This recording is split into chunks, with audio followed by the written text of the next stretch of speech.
El siguiente mensaje, por el pastor Carlos Contreras, es una producción de la Iglesia Gracia Soberana de Ciudad Juárez.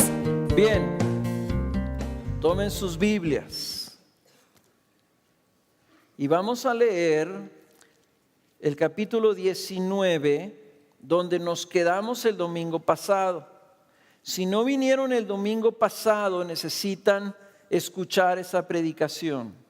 La pueden adquirir como un CD aquí en la mesa de CDs que se ponen allá. A lo mejor ustedes siempre han visto, bueno, ¿qué es aquel montoncito de personas que se ponen en aquella esquina? Allá hay una mesa y ahí se vende la copia del mensaje del día de hoy, pero también pueden adquirir de días anteriores.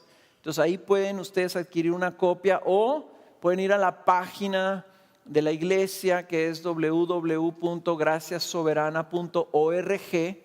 ORG es porque es una organización no lucrativa. Graciasoberana.org, y ahí ustedes pueden o escuchar o bajar la predicación a su computadora. O también ahora pueden ustedes suscribirse en iTunes, se pueden suscribir al podcast de la predicación. Y si tú sabes qué quiere decir un podcast, entonces tú ya sabes lo que tienes que hacer. Solo busca Gracia Soberana en iTunes y ahí saldrá y ahí te puedes suscribir y lo recibes automáticamente a principios de semana, cada semana. Entonces, escuchen el mensaje de la semana pasada, porque lo interrumpimos justo cuando Poncio Pilato escribe sobre la cruz de Cristo que Cristo moría porque era el rey de los judíos. Y ahí nos quedamos en el versículo 22 y vamos a leer el versículo 23 hasta el final del capítulo. Dice: entonces los soldados, cuando crucificaron a Jesús, tomaron sus vestidos e hicieron 4 partes, una parte para cada soldado, y tomaron también la túnica, y la túnica era sin costura, tejida en una sola pieza. Por tanto se dijeron unos a otros: no la rompamos, sino echemos suerte sobre ella para ver de quién será. Para que se cumpliera la escritura: repartieron entre sí mis vestidos y sobre mi ropa echaron suertes. Por eso los soldados hicieron esto. Y junto a la cruz de Jesús estaba su madre y la hermana de su madre, María, la mujer de Cleofas, y María Magdalena. Y cuando Jesús vio a su madre y al discípulo a quien él amaba, que estaba allí cerca, dijo a su madre: mujer, he ahí tu hijo. Después dijo al discípulo: he ahí tu madre. Y desde aquella hora el discípulo la recibió en su propia casa. Después de esto, sabiendo Jesús que todo se había ya consumado para que se cumpliera la escritura, dijo: tengo sed. Había allí una vasija llena de vinagre. Colocaron pues una esponja empapada del vinagre en una rama de hisopo y se la acercaron a la boca. Entonces Jesús, cuando hubo tomado el vinagre, dijo: consumado es. E inclinando la cabeza, entregó el espíritu. Los judíos entonces, como era el día de preparación para la Pascua, a fin de que los cuerpos no se quedaran en la cruz el día de reposo, porque ese día de reposo era muy solemne, pidieron a Pilato que les quebraran las piernas y se los llevaran.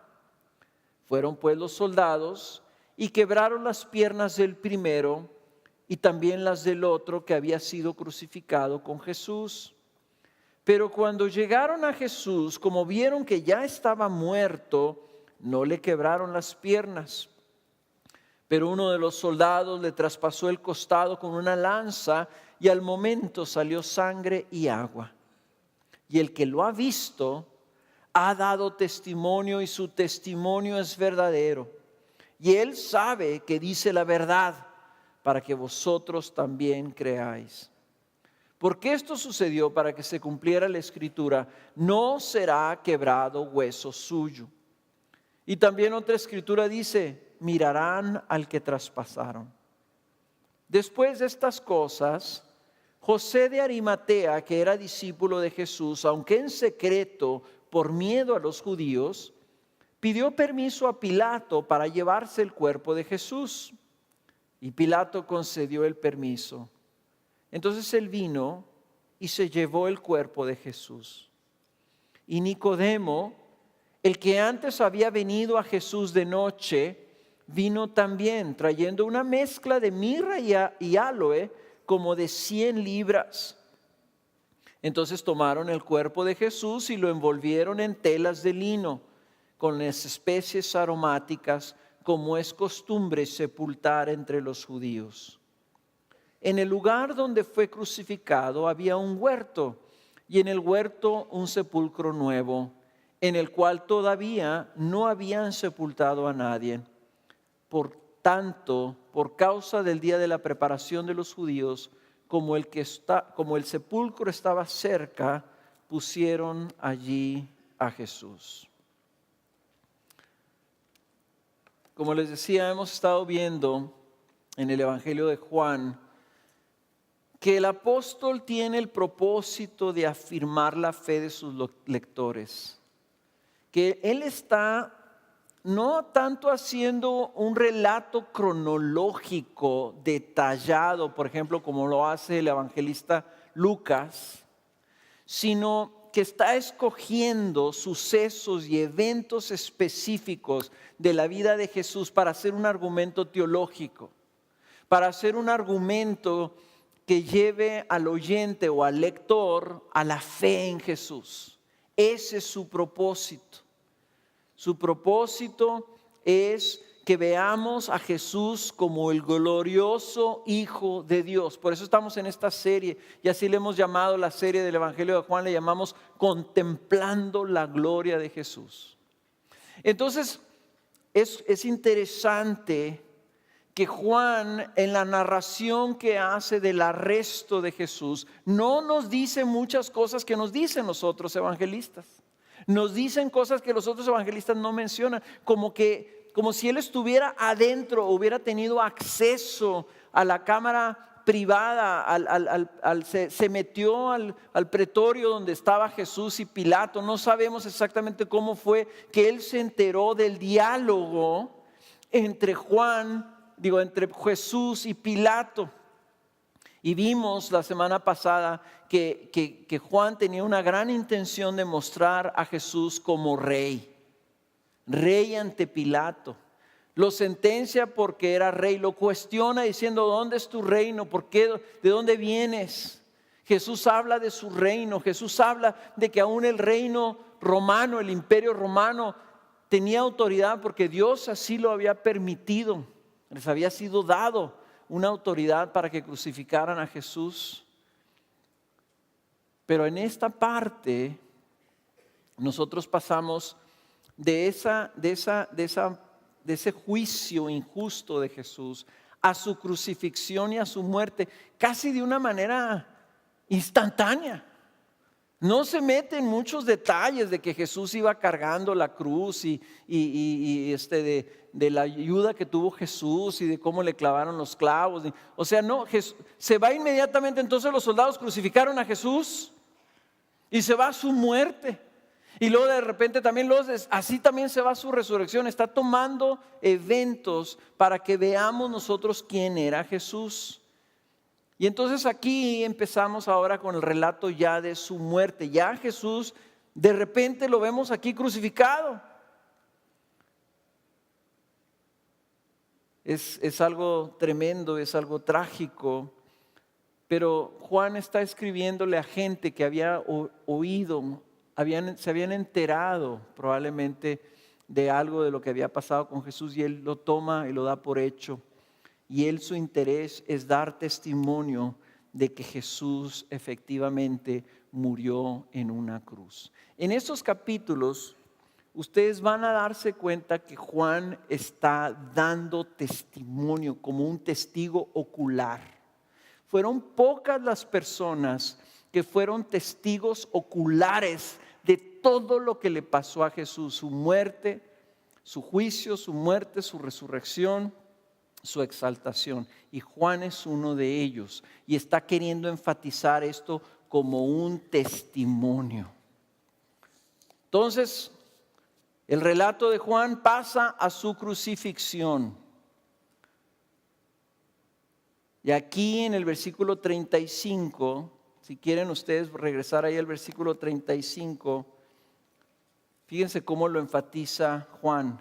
El que lo ha visto ha dado testimonio y su testimonio es verdadero y él sabe que dice la verdad para que vosotros también creáis. Este testimonio es un testimonio de que Jesús murió en la cruz. Y él da detalles, por ejemplo, el aspecto profético de la repartición de sus ropas, de que jugaron ahí los soldados, de que Jesús tuvo sed, de que Jesús le habló a Juan desde la cruz. Muy pocas personas estaban alrededor de Jesús en su cruz. Estaba su madre, María Magdalena, su tía y María, la esposa o la mujer de Cleofas, no sé quién sea María, la mujer de Cleofas. 4 mujeres. Y Juan, sabemos que estaba ahí también. Él dice, yo lo oí cuando me habló y me dijo, ahí está tu madre. Está dando testimonio de que él estaba ahí pegado a la cruz, lo estaba oyendo. Y luego viene el tremendo testimonio de que vinieron los soldados. Imagínense ustedes, están viendo a Jesús ahí morir. Y ve él cuando Jesús inclina su rostro y agonizando, exhala su último aliento. Y Juan lo ve. Y dice, entregó el Espíritu. Ellos estaban viendo el momento en que Jesús murió. Y un ratito después llegan los soldados con un marro y le quiebran las piernas a los ladrones que estaban crucificados enseguida de Jesús. Te puedes preguntar, ¿por qué le quebraron las piernas? Y esto es importante saber en términos de cómo era la crucifixión. Las personas que eran crucificadas estaban siendo torturados hasta la muerte. En otras palabras, la crucifixión era una muerte muy cruel porque no era una ejecución normal, era una tortura que terminaba en muerte segura. Y la tortura consistía por la posición en que eran colocados, que los clavos que eran puestos en las muñecas de la víctima, aseguraban que al jalar la mano contra el clavo provocaba un gran dolor. Entonces la víctima o el crucificado intentaba sostenerse apoyándose sobre los pies, pero al apoyarse sobre los pies, el clavo de los pies penetraba en la carne, en los huesos de los pies hacia arriba y le provocaba otro gran dolor. Entonces el crucificado no podía pararse mucho tiempo porque le dolía los pies. Entonces se soltaba de los pies para colgarse de las manos y entonces le dolían las manos. Pero no aguantaba mucho tiempo así tampoco porque la posición le provocaba que se ahogara o que no podía respirar. Si tú te cuelgas de las manos en esa posición y tratas de respirar, te vas a dar cuenta que no tienes la fuerza para poder sacar el aire de tus pulmones. Entonces después de ratos de estar así, ya tu cuerpo no podía y literalmente morías ahogado. O sea, sin poder respirar. Esa era la tortura y esa era la muerte.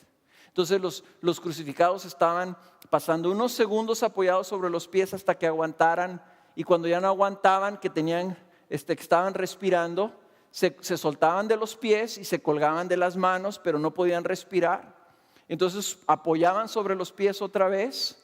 Y entonces en ese momento podían respirar, pero el clavo entre los pies clavándosele hacia arriba era muy doloroso. Entonces se soltaban de los pies otra vez y ya no podían. Así duraban horas, hasta que se rendían y se morían ahogados.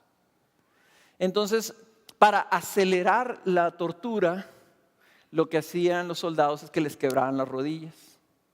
Al quebrarle las rodillas ya no tenían la fuerza para apoyarse, entonces se ahogaban rápidamente. No los podían matar, decirles córtenle la cabeza o clávenles una lanza, porque entonces era en contra de la sentencia. La sentencia es que tenían que morir por crucifixión. Por eso les quebraban las piernas, por crueles, en lugar de simplemente matarlos. Cuando llegan con Jesús se dan cuenta que Él ya está muerto. Puesto que ya está muerto, ya no era necesario quebrarle las piernas. Y Juan pone ahí un significado sobre lo que eso estaba cumpliendo de la Escritura. Y hace una referencia a él, que es importante para aquellos de ustedes que están haciendo la tarea. Esta es una primera tarea. Hace una referencia, una alusión al libro de Éxodo. Éxodo capítulo 12, versículo 46, anótenlo, no lo busquen. ¿Saben de qué se trata Éxodo capítulo 12, versículo 46?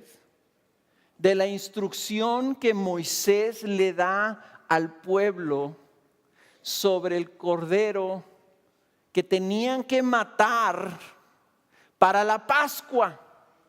Jesús muere en los días antes de la Pascua. Su muerte era un paralelo de lo que había sucedido cientos de años atrás, cuando el pueblo de Israel, esclavizado en Egipto, el Señor les dijo: los voy a sacar de aquí y voy a mandar al ángel exterminador, el ángel que va a matar a todos los primogénitos. Pero para que ese ángel pase por alto las casas de los judíos, sacrifiquen un animal, no le quiebren los huesos, solo vacíenle la sangre y con esa sangre pinten los dinteles de la casa.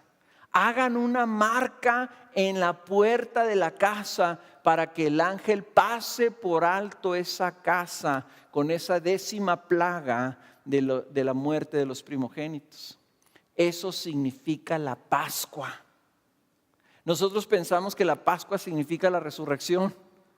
La Pascua significa que Dios pasó por alto. Y ese era un retrato de lo que iba a suceder por medio de Jesús.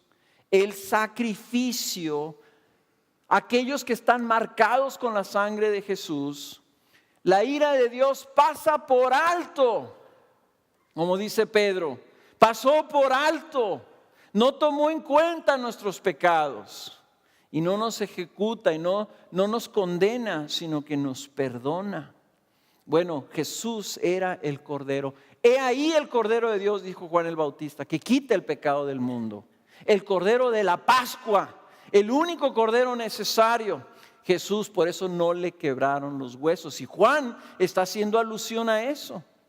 Pero si se fijan, cuando los soldados vienen y le entierran una lanza en el costado de Jesús, dice que sale sangre y sale agua. Y Juan también hace ahí una referencia y recita un verso que está en el libro de Zacarías. Y dice, lo traspasaron con una lanza para que se cumpliera otra escritura que dice, mirarán al que traspasaron. Y Juan, como les digo, está haciendo un argumento teológico. Zacarías 12:10, miren aquí en la pantalla lo que dice Zacarías 12:10. Y derramaré sobre la casa de David y sobre los habitantes de Jerusalén el espíritu de gracia y de súplica. Y me mirarán a mí, a quien han traspasado, y se lamentarán por él como quien se lamenta por un hijo único. Y llorarán por él como se llora por un primogénito. O sea, Juan cuando lo traspasaron, el Espíritu Santo le recuerda este pasaje, donde se habla del lamento del Hijo único. Y este era el Hijo único ¿de quién?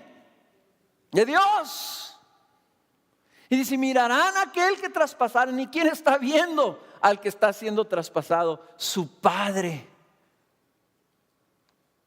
¿Y por qué es que como que está medio confuso? Dice, y mirarán a aquel a quien ha traspasado, o dice, y me mirarán a mí y se lamentarán por él, como si estuviera hablando de él y está hablando de otro. Es Dios hablando de sí mismo, porque al traspasar a Jesús es como si hubieran estado traspasándolo a él, porque Jesús era el Hijo de Dios. Y es muy significativo que justo el siguiente capítulo, miren cómo empieza Zacarías 13:1.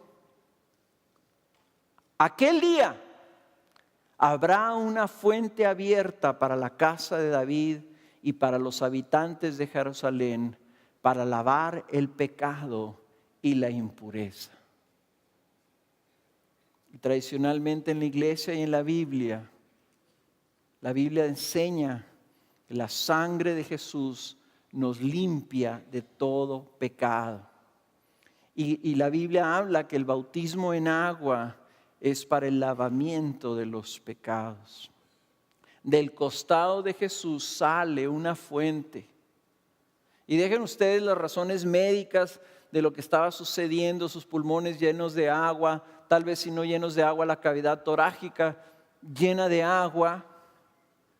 Cuando es perforado y sale esa agua junto con la sangre que le quedaba al Señor, literalmente el Señor fue vaciado, fue desangrado.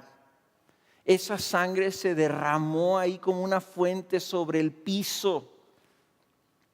Y Zacarías estaba diciendo, el Señor va a poner una fuente abierta para su casa. Y esa fuente va a ser para lavar el pecado y la impureza. Y Juan, cuando está viendo eso, lo está recordando y lo está escribiendo para que nosotros entendamos qué estaba pasando ahí. Estaba muriendo el Señor para nuestra purificación, para nuestro lavamiento. Y Él está siendo testigo. Juan vio eso. Imagínense ustedes que ellos lo que deben haber sentido, estar ahí cerca, oyendo, a distancia suficiente de poder oír a un hombre moribundo decir sus últimas palabras. Juan le está diciendo, yo fui testigo, yo oí las últimas palabras de Jesús. Imagínense ver a un soldado con una lanza penetrar el costado de Jesús, oír el ruido de la lanza enterrado. Eso lo oyó Juan, eso lo oyó María, eso lo oyó María Magdalena. Y luego vieron el chorro de sangre, el chorro de agua caer sobre la tierra. Ellos están diciendo, somos testigos. No solamente fueron testigos de su muerte, sino también de su sepultura. Lo bajaron a Jesús y lo vieron muerto. Les platicaba yo a los jóvenes de secundaria que cómo es notorio cuando una persona muere. Muchos de nosotros hemos visto a personas muertas en el funeraria. Y a mí no me gusta verlos en la funeraria porque todos se ven siempre medio falsos, acartonados, o sea, maquillados. Se ven, pues no son ellos. Y siempre las personas siempre dicen, ay, mira qué bonita dejaron a mi mamá. Bueno, no es cierto, no puedes, a una persona muerta no la puedes hacer bonita por más que quieras. A mí mi preferencia deberían dejarlos como son. El problema es que una persona muerta se ve totalmente extraña. O sea, se ve totalmente amarillenta o blanca o moradienta, no sé cómo se dice. Se ve muerta. Y cuando una persona pasa de la vida a la muerte, en ese momento, luego lo notas. Cuando una persona muere, inmediatamente te das cuenta que ya se murió. O sea, algo cambia así en un minuto. Ya esa persona ya cambió. Ya sabes que está muerta. Imagínense después de todo un día de tortura, de haber sido crucificado, de haber sido abusado, golpeado, o sea, todo aterrado. Jesús estaba irreconocible y así lo bajaron de la cruz ya sin sangre. O sea, Jesús debe haber aparecido ahí de un color totalmente foráneo, o sea, algo totalmente extraño. O sea, estas personas lo vieron ahí en una manera que era indudable que estaba muerto para ellos. Y esto es importante, porque luego dice que José de Arimatea y Nicodemo, que eran dos oficiales judíos, son los que se encargaron de enterrar a Jesús. Qué interesante que no fueron sus discípulos. Fueron personas judías, probablemente del Sanedrín. ¿Por qué? Porque de otra manera podían haber acusado a los discípulos que ellos lo bajaron y lo escondieron y luego después dijeron que había resucitado. No, fueron personas reconocidas en una tumba de José de Arimatea. Eran personas que su testimonio no podía ser cuestionado. Si ellos decían, nosotros lo bajamos, nosotros lo enterramos. De tal forma que luego las Marías y Juan, cuando ven dónde ponen a Jesús, ellos están viendo. Aunque es José y Nicodemo los que se encargan de sepultarlo. Los que llevan las telas y el cuerpo muerto y le tienen que haber dado ahí una lavada rápida, como seguía la tradición, y luego lo pusieron sobre unas mantas rodeado y cubierto de estos polvos, de esta mirra molida y de todas las especies aromáticas, tapándolo ahí con lienzos y luego sobre su cabeza envuelta en un sudario. Y lo dejan ahí en la tumba. Para nosotros esto es muy importante y Juan quiere que sepamos esto. Jesús murió como un hombre, murió de a de veras. En los primeros siglos hubo una corriente hereje de gente que decía que es que Jesús era como un ángel. Realmente no murió porque era como un espíritu Jesús. Y Juan está diciendo, no, Jesús murió y yo lo vi que le salió sangre y yo lo toqué y estaba frío. Y se veía feo, así muerto, tieso ya, totalmente desangrado, sin color. Y lo vimos y lo pusieron en una tumba. Porque de otra manera, la resurrección que viene después puede ser cuestionada. Puede decir, no, es que Jesús, como era el Hijo de Dios, pues Él realmente no experimentó la muerte como nosotros. Y Juan dice, no, sí la experimentó como nosotros. Y se puso bien feo como nosotros. Y José de Arimatea y Nicodemo llevaron especies aromáticas porque dijeron, Jesús en un par de días va a oler horrible. Y hay que echarle estos polvos. 70 libras de polvo. Necesitabas 2 personas para cargar todas las especies que llevaban para cubrir a Jesús en estas cosas. Entonces, el testimonio de Jesús como muerto es muy importante para Juan. Quiere que sepan que no es un mito, no es una leyenda. No es nomás, sí, Jesús murió. No. Jesús murió y murió de una manera específica y nosotros lo vimos muerto. Dense cuenta, Juan está dando un testimonio. Él está diciendo, ¿qué viste, Juan? Yo vi que Jesús fue muerto. Se murió, lo vi morirse. Lo vi que lo bajaron de la cruz, lo vi que le enterraron en una lanza. Lo vi muerto. ¿Por qué? Porque luego sigue el relato en el capítulo 20.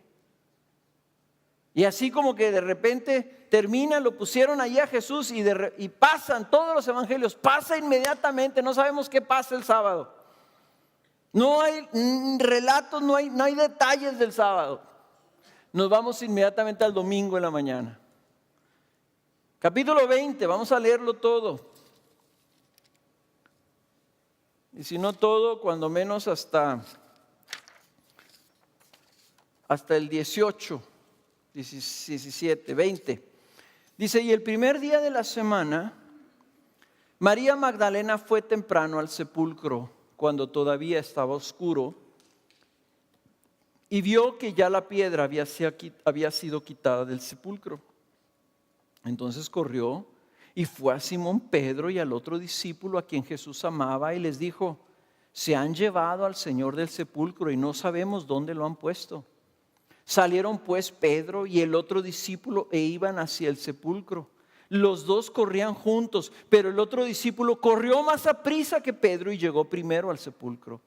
E inclinándose para mirar adentro, vio las envolturas de lino puestas allí, pero no entró. Entonces llegó también Simón Pedro tras él, entró al sepulcro y vio las envolturas de lino puestas allí. Y el sudario que había estado sobre la cabeza de Jesús, no puesto con las envolturas de lino, sino enrollado en un lugar aparte. Entonces entró también el otro discípulo, el que había llegado primero al sepulcro, y vio y creyó. Porque todavía no habían entendido la Escritura que Jesús debía resucitar de entre los muertos. Los discípulos entonces se fueron de nuevo a sus casas. Pero María estaba afuera llorando junto al sepulcro y mientras lloraba se inclinó y miró dentro del sepulcro. Y vio dos ángeles vestidos de blanco sentados donde había estado el cuerpo de Jesús, uno a la cabecera y otro a los pies. Y ellos le dijeron, mujer, ¿por qué lloras? Ella les dijo, porque se han llevado a mi Señor y no sé dónde lo han puesto. Al decir esto se volvió y vio a Jesús que estaba allí, pero no sabía que era Jesús. Jesús le dijo, mujer, ¿por qué lloras? ¿A quién buscas? Ella, pensando que era el hortelano, le dijo, Señor, si tú le has llevado, dime dónde le has puesto y yo me lo llevaré. Jesús le dijo, María. Ella, volviéndose, le dijo en hebreo, Raboni, que quiere decir maestro. Jesús le dijo, suéltame, porque todavía no he subido al Padre, pero ve a mis hermanos y diles, subo a mi Padre y a vuestro Dios, a mi Dios y a vuestro Dios. Ahora Juan pasa al testimonio de la resurrección. Es importante darnos cuenta que para Juan la resurrección es totalmente como parte del mismo suceso. La muerte y la resurrección están juntas, no son dos cosas separadas. Y viene y menciona que María llegó al sepulcro primero. Por medio de los otros evangelios nos damos cuenta que eran las tres Marías, creo, las que vinieron. No venía María sola, pero Juan menciona nomás a María y ahorita vamos a ver por qué. María viene al sepulcro y es la primera que llega. ¿Y dónde había estado esta María Magdalena? María Magdalena había estado al pie de la cruz. María Magdalena había visto dónde sepultaron al Señor. María Magdalena vio no solamente dónde sepultaron, sino cómo sepultaron a Jesús. Y venían a la tumba para continuar con la preparación del cuerpo. Porque se dieron cuenta que lo habían dejado así, que no habían terminado de toda la preparación según la tradición judía, porque era un día de descanso muy especial. Era el día de descanso antes de la celebración de la Pascua. Y la celebración de la Pascua era la celebración más importante de los judíos. Entonces María es una figura central para Juan porque es el primer testigo. ¿Ok? Y Juan está interesado en el testimonio. Y Juan está escribiendo a gente para que sepan, hey, María Magdalena, la que ustedes conocen, ella fue la primera que lo vio. Y aquí Juan no menciona a las otras mujeres, menciona a María, porque vio a Jesús y Jesús le habló a ella. Y esto para nosotros es importante, porque continúa el testimonio de Juan. Ahora, él dice cómo fue que él se dio cuenta de lo que estaba pasando. Él da su testimonio. María ve que está la piedra removida y va corriendo desde el huerto hasta la casa donde estaban los discípulos escondidos. Entonces imagínense, María ya se echó un viaje. Este huerto estaba fuera de la ciudad.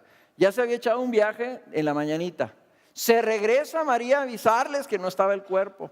Ahí van corriendo los discípulos y ahí va María otra vez, va 3. ¿Ok? Llega Juan primero y dice que ve que no está Jesús y se queda afuera. Pedro, que es el más atrás, no sé si Juan dijo, no, pues ¿cómo voy a entrar? ¿Qué es eso? O sea, es algo, o sea, Juan titubea. Juan no sabe si entrar o no entrar a ese lugar, ese sepulcro del Señor. A lo mejor ahí está dentro, ¿qué voy a ver? A lo mejor lo maltrataron, a lo mejor lo echaron para un lado. O sea, no sabe Juan qué esperar y no entra. Pero Pedro, que es un atrabancado, llega corriendo y lo primero que hace es que se mete. Juan desde fuera alcanza a ver que los lienzos están allí, dice, puestos ahí. Es una palabra muy especial que no hay una traducción en español exacta, pero es una palabra que implica que están los lienzos tal y como se los habían puesto al Señor. Y lo repite 2 veces. Cuando Él entra, dice que Él ve otra vez los lienzos puestos ahí. No dice doblados, no dice que estaban enrollados, dice estaban puestos ahí. 2 veces dice, y luego dice que cuando lo vio, dice en el versículo 20, dice, lo vio y creyó. Juan da el testimonio de dónde fue el momento donde él empieza a pensar algo está pasando. Esto tiene que ver con lo que Jesús nos había dicho. Esto no es nomás otro suceso inexplicable. Esto ya es mano de Dios. Y si vio los lienzos puestos ahí, la implicación es que Jesús de alguna forma se levantó de entre los muertos a través de los lienzos y los dejó allí. Fíjense lo que estaba implicando Juan. Dice que cuando él lo vio, creyó que Jesús había resucitado. ¿Por qué? ¿Por qué no creyó que se habían robado a Jesús? ¿Por qué no creyó que habían entrado los romanos y se lo habían llevado a otra tumba? ¿Por qué no creyó que los judíos habían hecho alguna otra maldad? Creyó que algo divino estaba sucediendo de ver los lienzos. A lo mejor si le colocaron las especies aromáticas arriba de los lienzos o alrededor del cuerpo, como era la tradición, lo rodeaban así, ¿verdad? Y luego lo cubrían, lo llenaban entre capa y capa de lienzo, ponían estas especies, les digo que eran 70 libras, 70 y tantas libras. ¿Cuántos son 70 y tantas? Como 30, 40 kilos. 40 kilos.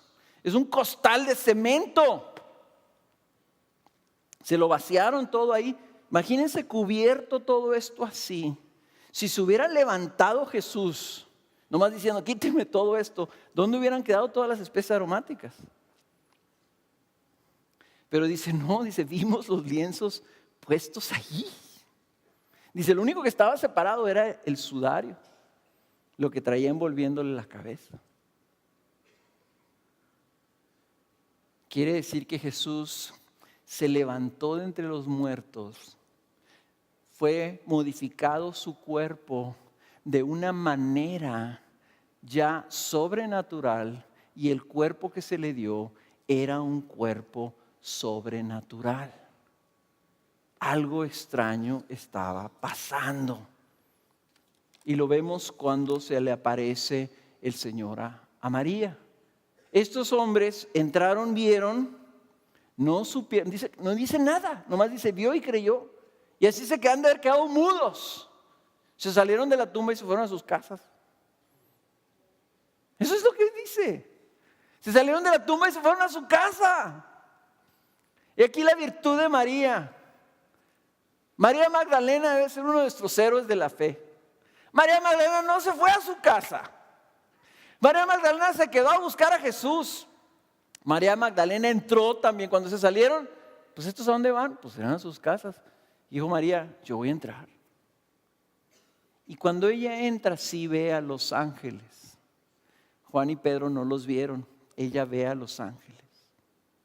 Y luego voltea y ve a Jesús. Y lo más sorprendente es que no lo reconoce. Y no creamos que estaba Jesús así como en las caricaturas, ¿verdad? Así echando lucecita y rayitos, o sea, con un arito acá arriba, así, ¿me entiendes? O sea, vestido así de blanco y azul, así como los ángeles. No, ella piensa que es el hortelano. Ella piensa que es un trabajador, un empleado de la huerta.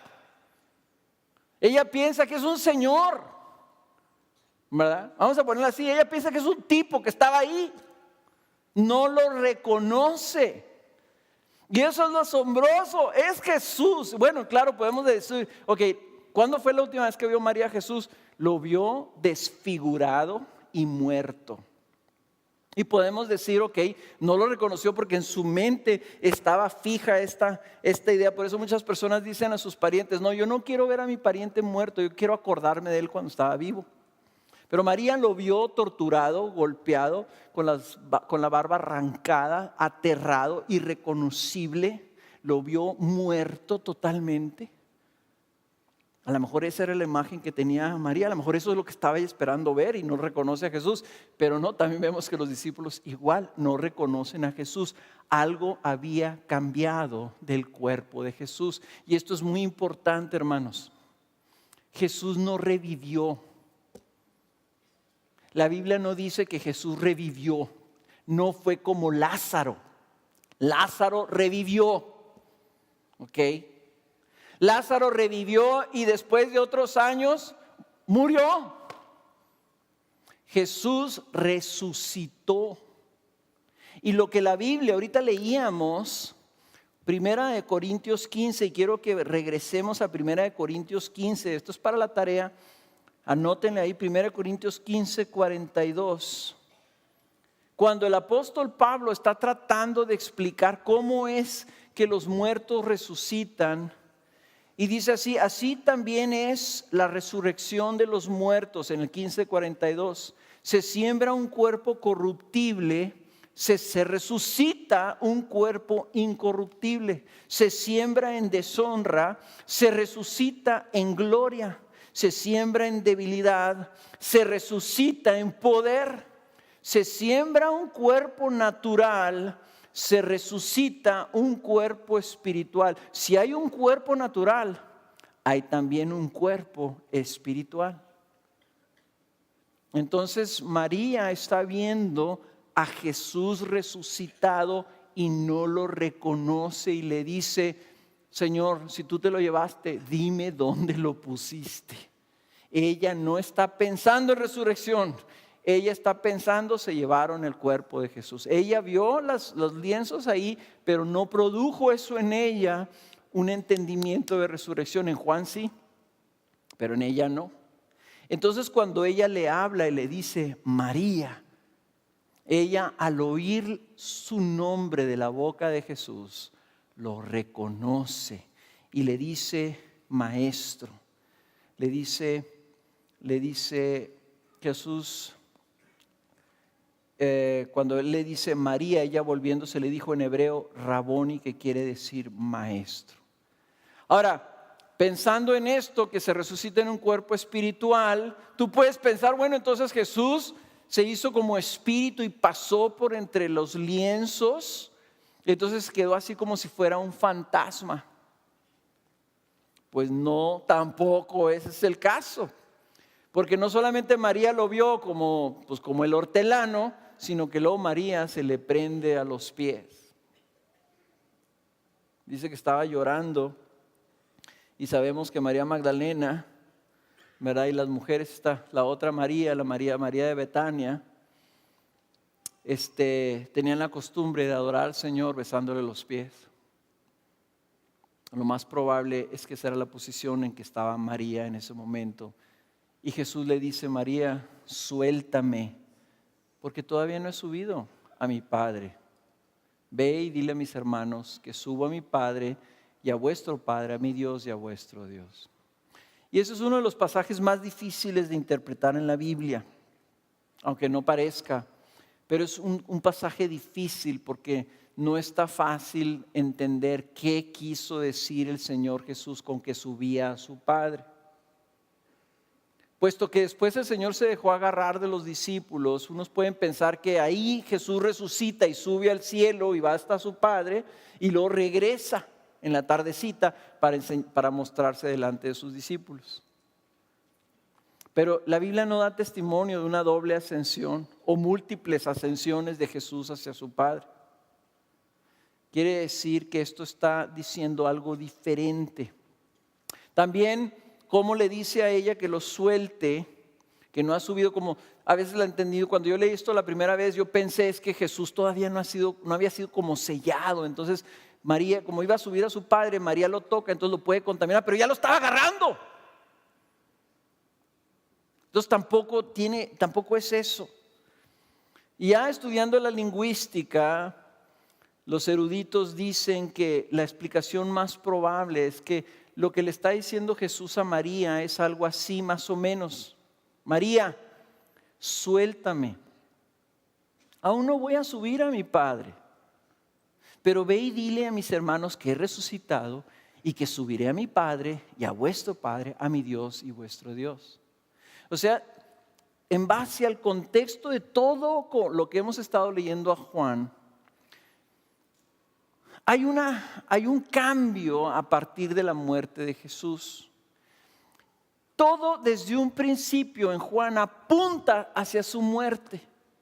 Inclusive el discurso de Juan, cuando el discurso de Jesús en los últimos días, en las últimas horas, que le dan sus últimas palabras, todo lo que Jesús hablaba era sobre su glorificación, su glorificación, su glorificación.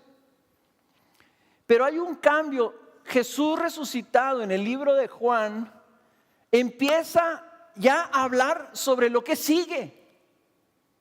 En otras palabras, Jesús resucitado en el libro de Juan ya está siempre viendo hacia adelante, hacia lo que sigue. Y lo vamos a ver porque después habla con sus discípulos y lo mismo. No les habla, no, y fíjense que estuvo tremendo la muerte, y fíjense que yo, y cuando lo que sentí cuando estaba muriendo, no, les dice, ya está, ya terminé, ya está consumado, ya está terminado, ya ahora lo que sigue, lo que les dije que iba a pasar. Y es exactamente aquí lo que le está probablemente diciendo a María. María no lo quería soltar, María pensaba que se iba a ir. María le dijo, Señor, ya te encontré, no te vayas, estás vivo, ¿qué onda? Y es lo que nosotros haríamos. Si estamos viendo a Jesús muerto, lo más lógico es que si lo vemos vivo y lo reconocemos, lo agarramos y decimos, Señor, ahora sí no te me vas nunca. Y Jesús se deja agarrar por María y tiene que venir un momento donde le dice, María, ya suéltame. O sea, no hay bronca, o sea, no me voy todavía. Suéltame. Voy a subir a mi Padre.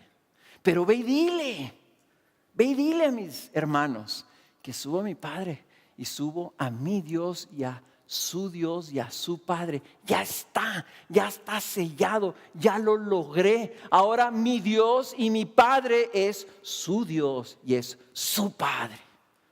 O sea, para la mente de Jesús, la buena noticia es que ya se había logrado lo que Él vino a lograr. Ya había logrado que los discípulos ahora eran hijos de Dios. Y envía a María a que regrese con sus discípulos. Y ahí vamos a retomar la historia en el versículo 18.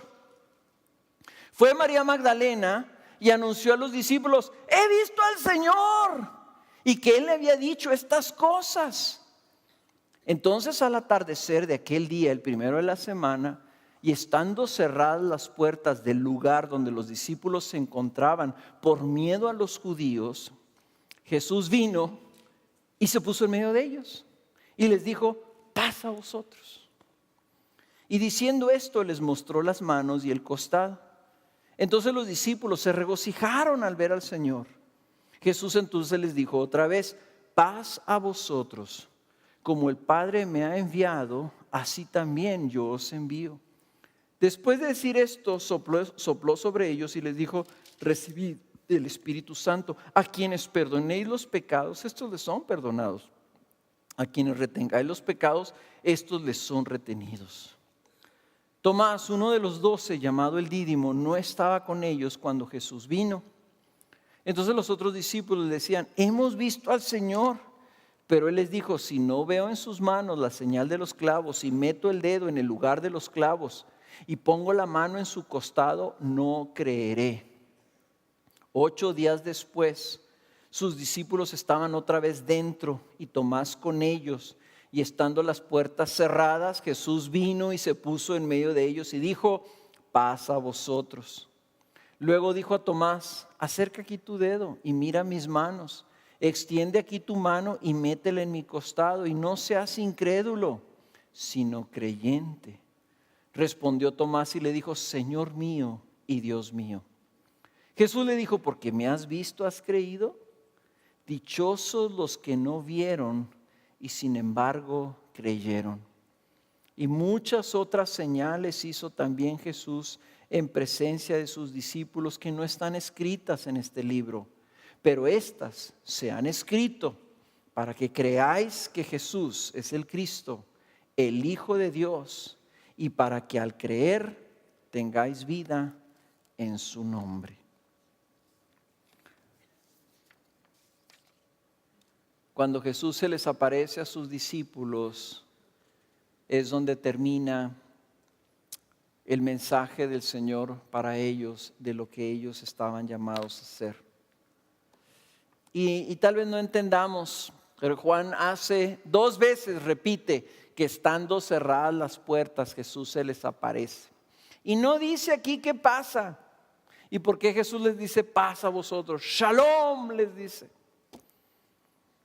Pero los otros evangelistas sí nos dicen.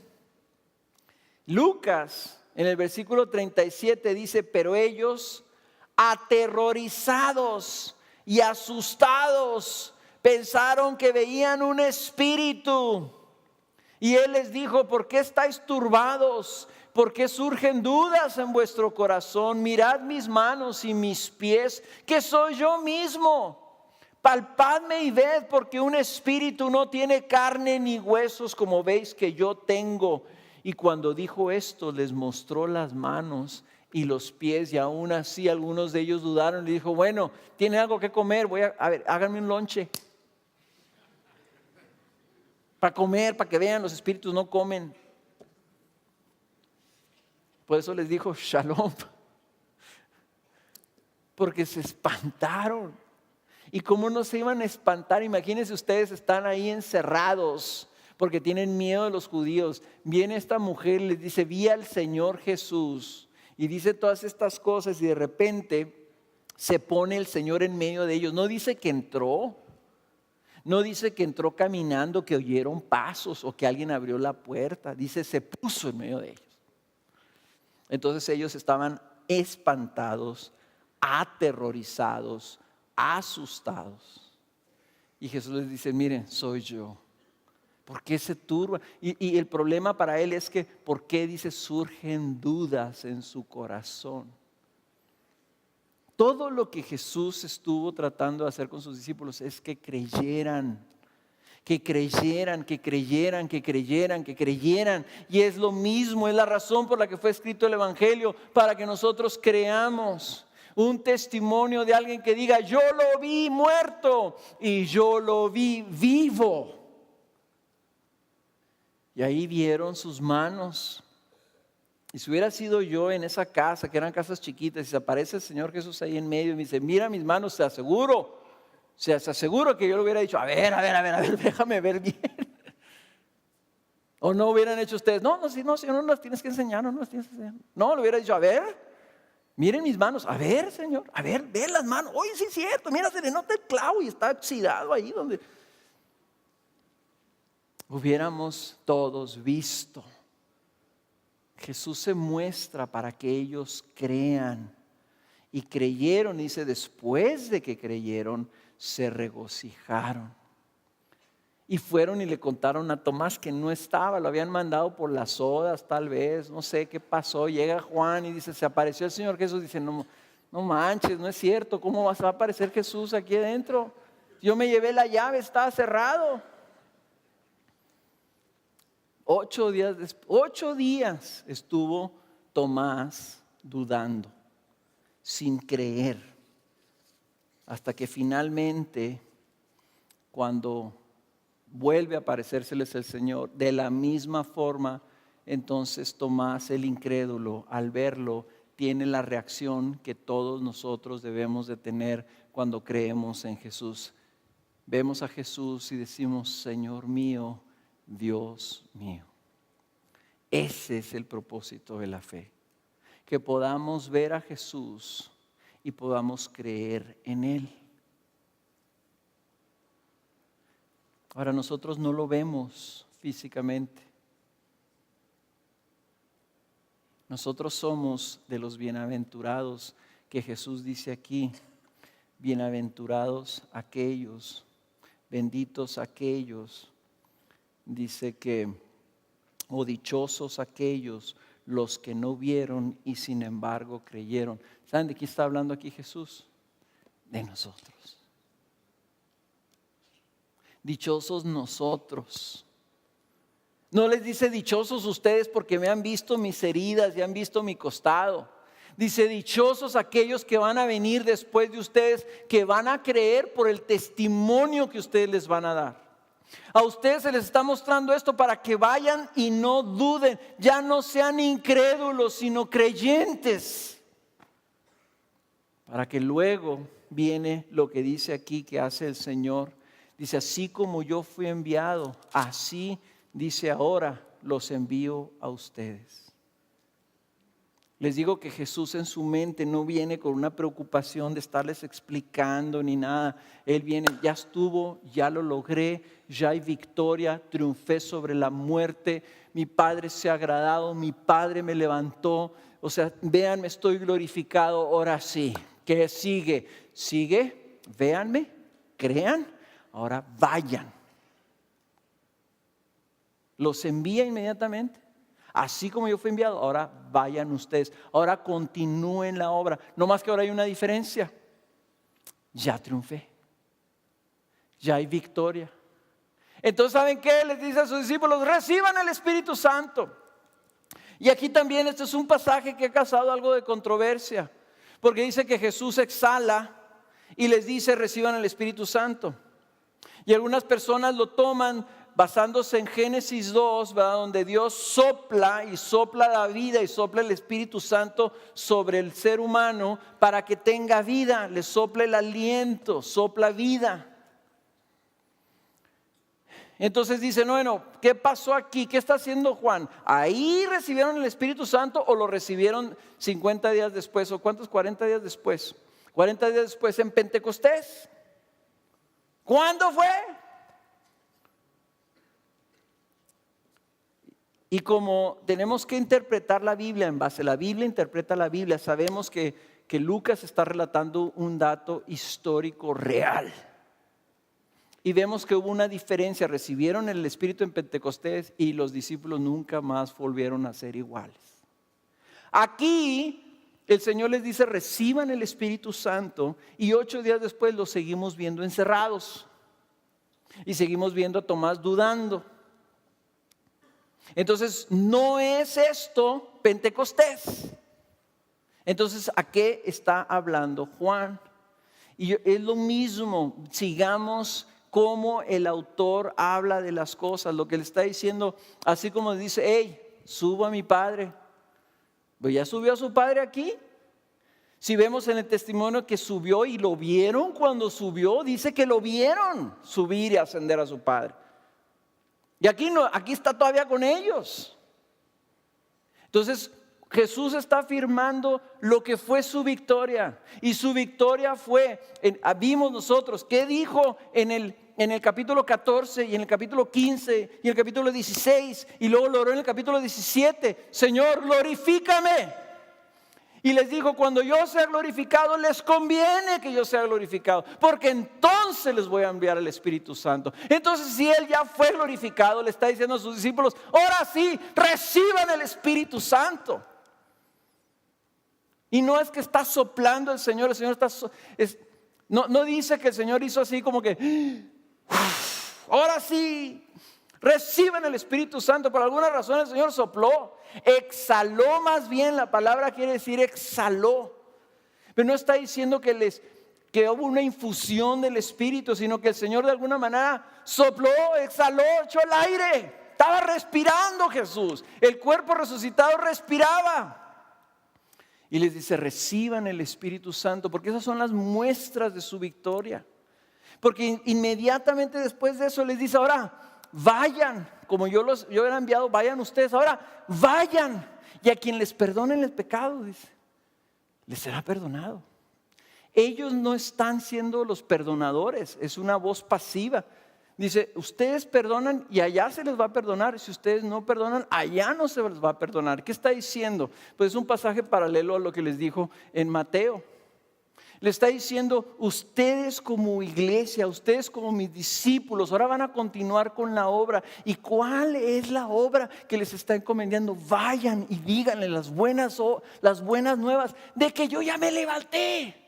Y que yo ya gané, y que yo ya tuve victoria, y que ahora yo subo a mi Padre. Vayan y díganle a la gente. Y el que crea será perdonado. Y hasta cierto punto, esas llaves que el Señor le dio a Pedro, esa comisión que el Señor le dio a la iglesia, esa autoridad que Él le da cuando la comisiona, la iglesia es la depositaria de la verdad, del perdón de los pecados. El Evangelio, hermanos, no es la buena noticia de que ya no vamos a tener problemas.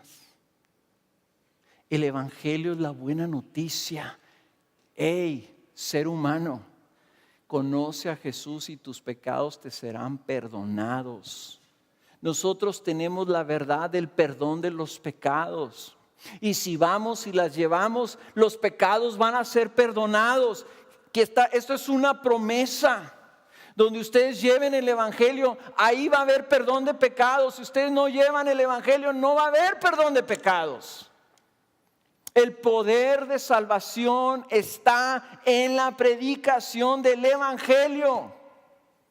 Por eso la iglesia, si está perdiendo el tiempo predicando otra cosa, predicando prosperidad en este mundo, predicando la libertad de todos los problemas, o predicando qué sé tantas cosas que se predican. Se aplica este pasaje. Si ustedes no perdonan los pecados, si ustedes no llevan el evangelio del perdón de los pecados, como decía Pablo, mi evangelio del perdón de los pecados, no van a ser perdonados los pecados. Como iglesia no podemos darnos el lujo de no predicar el evangelio del perdón de los pecados. Por eso es que nosotros, aunque tengamos que repetirlo domingo tras domingo, lo vamos a repetir y lo vamos a enfatizar. Y quiero terminar con la aplicación del mismo pasaje. No el mismo pasaje, pero el mismo capítulo que hemos leído ya 2 veces en 1 Corintios 15. Y sí quisiera que lo leyeran conmigo en 1 Corintios 15, 13, porque esto es nuestra aplicación.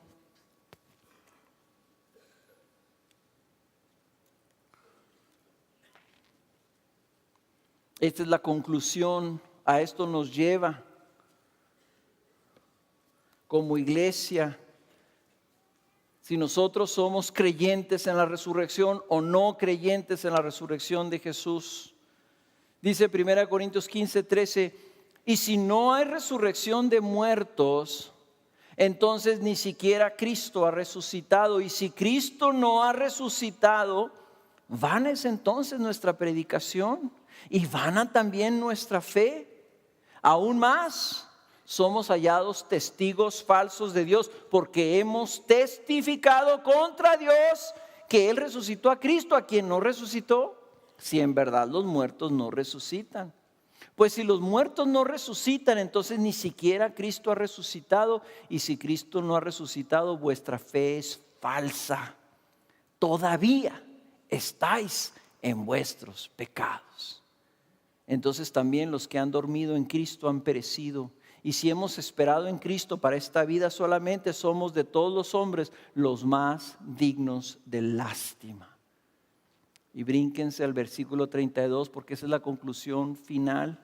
Si por motivos humanos luché contra fieras en Éfeso, ¿de qué me aprovecha? Si los muertos no resucitan, comamos y bebamos, que mañana moriremos. ¿Por qué es importante la resurrección de Jesús? Porque sin ella nuestra fe sería vana, hueca, seríamos dignos de lástima, seríamos unos tontos. Estaríamos creyendo algo que no es cierto. Nuestra esperanza sería solamente una ilusión. En otras palabras, le estamos hablando a un Dios que no oye. Estamos creyendo en un Dios que no está ahí. Estamos clamando y creyendo algo que no existe. Eso es lo que dicen precisamente los ateos, que estamos siguiendo un mito, una fábula. Esta semana se murió uno de los ateos más famosos del mundo y eso es lo que él decía. Dice, yo quisiera que no hubiera religión, dice, porque los cristianos están creyendo, dice, están haciendo daño, porque lo que creen es falso. No existe, no es cierto, no hay tal cosa, no hay un Dios. Cuando le hablas no hay nadie ahí que te contesta, nadie te está escuchando. Y dice Pablo, si entonces Cristo no resucitó, pues estamos haciendo tontos solos. Y peor, dice, somos testigos falsos. Estamos testificando que Dios hizo algo que realmente no hizo. Somos testigos falsos de un Cristo que decimos que es Dios y no era Dios. Si no se levantó entre los muertos, entonces Cristo no era Dios. Porque Él dijo que se iba a levantar y si no se levantó, entonces no era Dios. No hay Jesús. No hay Jesús y nosotros somos testigos que estamos engañando a la gente en lugar de bendiciendo a la gente. Y si Cristo no se levantó de los muertos y no es Dios, entonces tampoco hubo sacrificio por los pecados. No hay perdón de los pecados, dice Pablo, que es lo más grave. Porque si no hay perdón de los pecados, seguimos siendo enemigos de Dios y la ira de Dios sigue estando sobre nosotros. Y nada podemos hacer para librarnos porque la paga del pecado es la muerte. Y todos somos pecadores y todos estamos destituidos de la gloria de Dios. Entonces si Cristo no resucitó, no hay perdón de los pecados, estamos perdidos. Y los que se murieron ya, los que se nos adelantaron, dice, han perecido, están muertos, no están vivos. No hay esperanza de la vida eterna. No hay promesas que creer. Vuelven al polvo y ahí se acaba, se extingue la vida, termina todo como dicen los ateos. Entonces somos igual que los changos y los perros y los pájaros y los árboles se mueren y se hacen polvo y se acaba su existencia y no hay sentido de la vida. Entonces la conclusión final de Pablo dice, si Cristo no ha resucitado, entonces ¿sabe qué queda? Pues vamos a comer, vamos a emborracharnos y luego vamos a morirnos y se acaba. Eso es todo lo que hay en la vida. Todo lo que hay en la vida es obtén poquito placer, come algo, bebe algo, diviértete, la pasa de la suave porque no te vas a morir. Si fuera así, pues entonces vamos a pegarnos un tiro. ¿Qué caso tiene esta vida? ¿Qué le digo a los jóvenes? Si Cristo no ha resucitado, entonces ¿para qué vives? ¿Para qué batallas? ¿Para qué te esfuerzas? ¿Para qué sigues casado? Haz lo que quieras, no importa nada.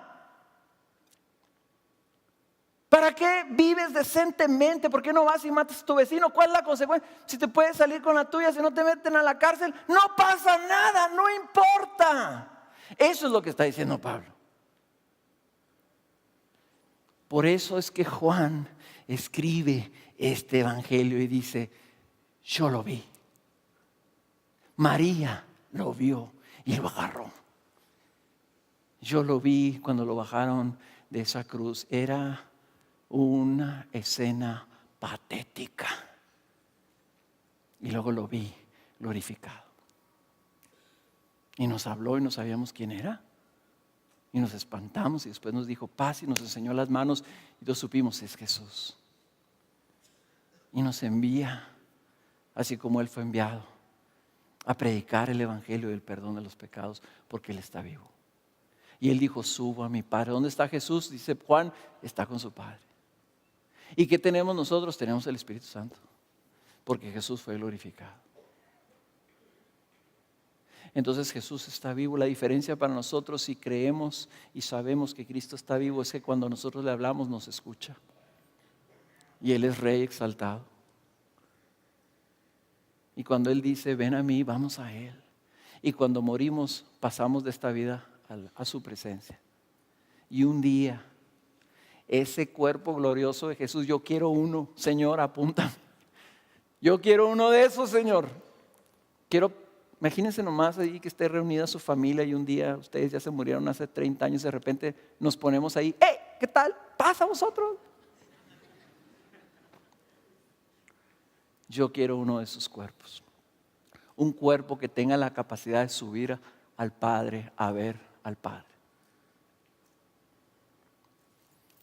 Y luego la buena noticia es un cuerpo que también puede comer pescadito asado.